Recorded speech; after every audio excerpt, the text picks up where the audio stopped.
26મી જાન્યુઆરી 1950માં ભારત દેશનું બંધારણ અમલમાં આવ્યું. તે પ્રજાસત્તાક દિન અને આદિવાસી ક્રાંતિકારી ટંટિયા મામા ભીલની 184મી જન્મ જયંતિ ઉજવણી જય આદિવાસી સેના દ્વારા ભરૂચ જિલ્લાના વાલિયા તાલુકાના ઉમરગામે કરવામાં આવી. 12 વાગ્યે પ્રકૃતિ પ્રણામ અને ધરતી વંદના કરી આદિવાસી ભોજન ખાટી ભીંડી અને ભાત મરચું જમ્યા. ત્યારબાદ 1 વાગ્યે આદિવાસીઓને બંધારણમાં આપેલો અધિકાર અનુચ્છેદ 13 રૂઢિપ્રથા આ આદિવાસી રૂઢિપ્રથા ગ્રામસભાના મુખી અરુણભાઈ દિલીપભાઈ વસાવાના હસ્તે રૂઢિપ્રથા ગ્રામસભાના અનુસૂચિ 5 આદિવાસી વિસ્તારના બોર્ડનું અનાવરણ કરવામાં આવ્યું. આદિવાસી સંસ્કૃતિ મુજબ આદિવાસી રીત રિવાજ પ્રમાણે વિધિ કરવામાં આવી.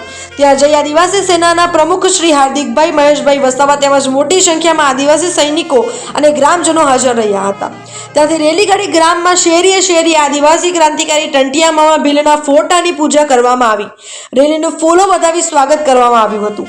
અંતે જય આદિવાસી સેનાના સેના અધ્યક્ષ શ્રી મહેશભાઈ સોમાભાઈ વસાવા દ્વારા આદિવાસી ક્રાંતિકારી ટંટિયા મામા ભીલના જીવન વિશે સમજાવવામાં આવ્યું અને જય જોહર જય આદિવાસી કહી સૌને આભાર વ્યક્ત કરવામાં આવ્યો અને કાર્યક્રમનું સમાપન કર્યું.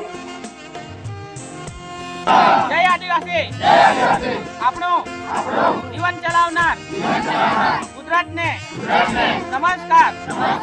પ્રકૃતિ પ્રણામ 1 2 3 આપણે ધરતી વંદના કરીશું.